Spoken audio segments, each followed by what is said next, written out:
마켓인사이드 시간입니다. 시장의 주요 이슈들의 흐름을 살펴보면서 투자 전략을 세워보는 시간인데요. 특히나 연말이 얼마 남지 않았습니다. 벌써 11월의 셋째 주가 문을 열었는데 이런 가운데 연말까지는 지수가 어떻게 움직일지 알아보는 시간 오늘 마련을 했습니다. 먼저 말씀을 드리면서 중국의 상하이 종합지수가 또 문을 열었는데요. 지수의 현황부터 확인을 하고 가겠습니다.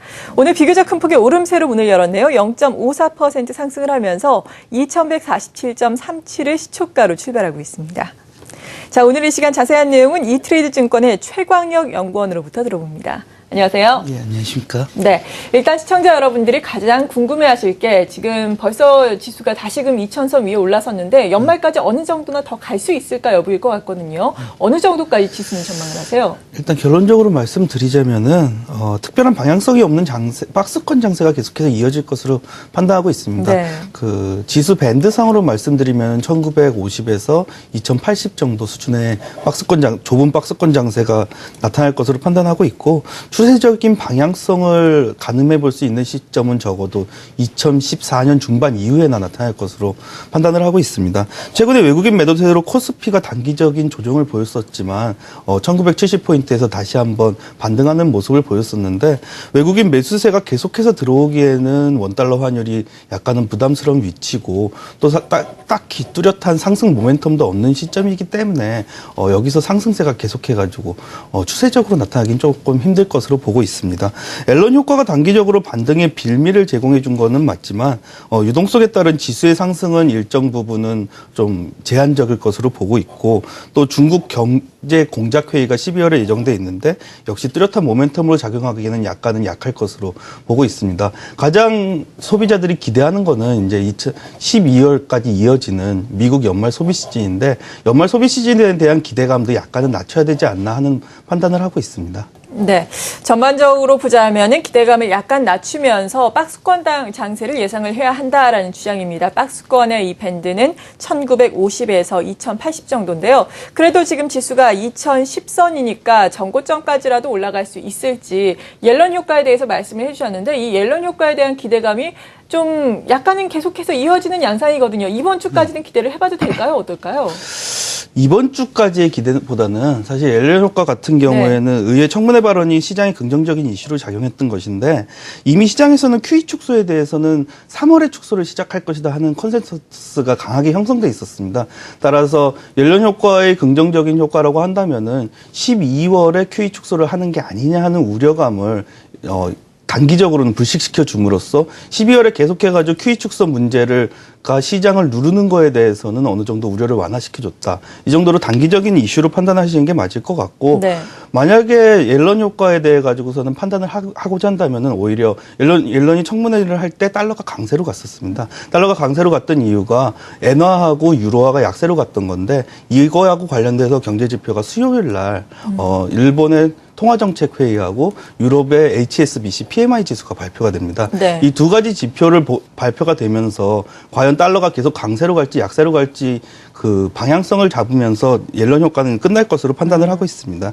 우려 완화 이상의 효과를 기대하기는 힘들 거라고 말씀을 드렸는데 지금부터는 오히려 중국의 12월 경제공작회의에 대해 가지고 기대감이 나타나기 시작할 시점입니다. 11월에 있었던 삼중전회에서 실망감으로 매물이 출회됐지만 구체적인 정책 관련 사항들이 언론에 나타나기 시작하면서 어제나 오늘 이렇게 중국 증시가 오르는 모습을 보였었는데 하지만 일단은 앨런 이슈나 중국 관련 이슈에 대해서는 구체적인 어떤 움직임이 없기 때문에 일단은 천천히 판단해 볼 필요가 있을 것으로 보고 있습니다.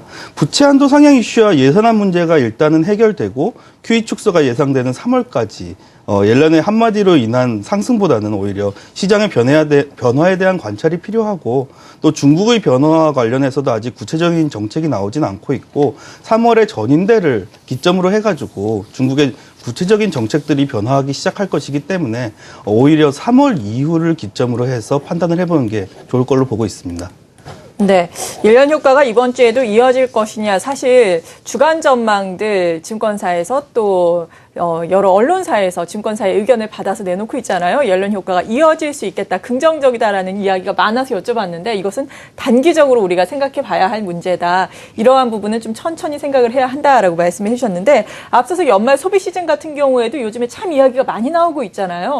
예, 그런데 거기에 대해서 너무 큰 기대를 하면 안 된다라고 말씀해 주셨어요. 구체적으로 좀 근거를 들어주시죠. 뭐 일단 11월 29일 블랙 프라이데이를 시작해가지고 미국의 연말 소비 시즌이 시작이 되는데 물론 미국은 연말에 소비량이 굉장히 크게 늘어나는 것도 사실이고 소매 판매 추이로 봤을 때 11월과 12월이 피크를 치면서 증시 역시 S&P 500을 기준으로 생각했을 때 11월과 12월 증시가 상승하는 모습을 보여주는 시점이 많았습니다.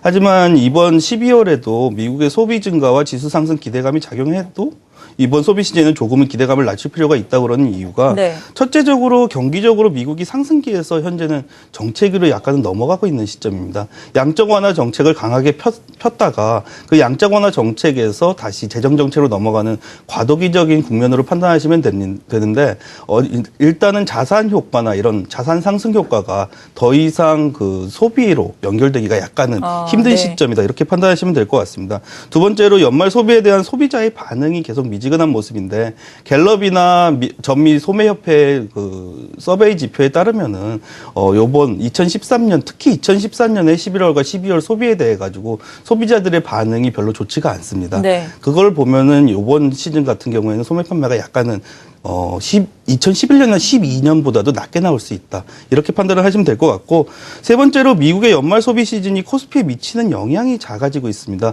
지금 S&P 500 지수 같은 경우에는 계속해서 추세적인 상승세를 보이고 있는데 코스피 지수 같은 경우에는 박스권에서 움직이는 모습을 보이면서 약간의 디커플링 장세 모습을 보이고 있습니다. 그렇다면은 미국의 소비의 약한 증가가 과연 코스피에 어느 정도의 영향을 미칠 수 있을까? 그건 한번 생각해 볼 문제인 것 같습니다. 네, 그렇군요. 소비 시즌에 대해서 전반적으로 도움 말씀을 들어봤고요. 그리고 앞서 저희가 수급 포인트 시간을 통해서 이번 주에 있을 여러 가지 일정들을 살펴봤는데 또 FOMC 의사록이 발표가 되더라고요. 네. 연준 총재들도 많이 또 연설을 하게 되고 이러한 부분은 어떻게 작용을 할까요? 일단은 FOMC 의사록 발표 자체에서 중요하게 여기는 거는 과연 네. 연준 의사들이 미국 경기에 대해서 어느 정도 좋게 보느냐 나쁘게 보느냐의 문제인데 기본적으로는 앨런이 청문회에서 미국 경제를 위해 가지고 아직까지는 양적 완화를 이어갈 필요가 있다 이렇게 발언을 했기 때문에 네. 12월 한 달만을 놓고 봤을 때는 크게 영향을 미칠 것 같지는 않습니다. 오히려 그 연준 총재들의 이제 발표가 어떠냐에 따라서는 뭐 1월 지나가면서 3월에 할 것이냐 안 할 것이냐 이 문제가 나올 수는 있지만 네. 지금 당장에 그게 크게 영향을 미칠 거다 이렇게 보고 있지는 않습니다. 네. 그리고 중국에서도 지표가 발표가 되지 않습니까? HSBC 제조업 PMI도 또 발표가 되게 되는데 이러한 부분은 좀 긍정적인 영향을 미치게 될까요? 아니면 이러한 부분도 우리가 기대를 좀 낮춰봐야 될까요? 일단 HSBC PMI 지표 자체는 예. 좋게 나올 수가 있습니다. 근데 HSBC PMI 지표나 아니면은 유로존의 이제 PMI 지표나 같이 발표가 되는데 네. 그 PMI가 지표가 발표된 양만큼 과연 실질 경제 지표가 올라갔느냐 하는 문제를 생각해 본다면은 유로권 GDP 이제 상승률이 0.1%로 나왔는데 네. 그 정도로 본다면은 PMI 지수를 따라가진 못하고 있습니다. 그거는 다시 말하면은 소비자나 이제 서베이 한 당사자들의 기대감은 상당히 앞서가고 있는데 그에 비해 가지고 경제의 상승세는 아직까지는 그 기대감을 따라가지 못하고 있다. 이렇게 판단하시는 게 맞을 것 같고 네. 지표가 발표된다고 하면은 만약에 기대치보다 높게 나온다면 당연히 부정적이진 않습니다. 그렇죠. 부정적이진 않지만은 그게 시장을 이끌어날 추세적인 상승세를 이끌어 나간다. 이렇게 얘기하기는 좀 힘들 것 같습니다. 네, 그러니까 시장 전반적으로 보자면은 물론 나쁘진 않지만 그렇다고 아주 강력하게 시장을 이끌 만한 모멘텀은 지금 부재한 상황이다라는 말씀이신 예, 거죠? 그렇습니다. 그렇다면 이런 걸 감안을 했을 때 어떤 전략을 세우는 게 중요할까요? 일단 올해 연말은 다른 때보다 더 경기에 대한 기대감이 낮아져 있다. 이렇게 판단을 하시는 게 맞을 네. 것 같고 경기의 뚜렷한 하락이나 상승보다는 오히려 양적 완화 정책이나 에서 재정 정책으로 넘어가는 전환 과정에서 나타나는 어떤 과도기적인 공백기라고 판단하시는 게 맞을 것 같습니다. 과도기적인 공백기이기 때문에 어떤 조정이 강하게 나타난다거나 상승이 추세적으로 나타나거나 하기보다는 오히려 박스권 장세에서 지루한 장세가 약간은 이어질 수 있다 판단하시는 게 맞을 것 같고, 제 입장에서도 이제 긍정이나 부정보다는 오히려 지수는 조금 재미없는 모습을 보일 것 같다, 이렇게 판단을 하고 있습니다. 사실 더 시장이 연말에 기대할 수 있는 중국 효과나 미국 연말 소비 시즌 효과도 올해는 다른 때보다 약해질 것으로 판단을 하고 있고, 단기적인 심리 변동에 영향을 줄 수 있겠지만 추세적으로 어떠한 모습을 보일 수 있다, 이렇게 판단을 하고 있지는 않습니다. 따라서 연말까지 코스피 흐름에 대해서 방향성보다는 박스권을 가진다 하는 기본적인 전제를 가지고 접근하시는 게 맞을 것 같습니다. 업종별로 접근하기는 쉽지 않은 시장이지만 단기적인 관점에서 만약에 반등이 나타난다면 경기 순환 업종으로, 그다음에 박스권 상단 근처에 접근한다면은 유틸리티나 소비재 등 소외되어 있는 업종이나 개별 모멘텀을 가진 업종 쪽으로 그때그때 맞춰서 접근하시는 게 맞을 것 같고, 하지만 무엇보다 가장 중요한 거는 업종별 접근보다는 지금 시점에서는 개별 종목으로 개별적으로 접근하는 전략이 가장 유효할 것으로 보고 있습니다. 네, 개별적으로 접근을 한다면 이러한 개별 종목들을 지금 박스권 장세를 말씀해 주셨으니까 박스권 장세를 염두에 두고, 물론 종목별로는 다르겠지만 좀 단기적으로 접근하는 게 좋을까요? 어떨까요?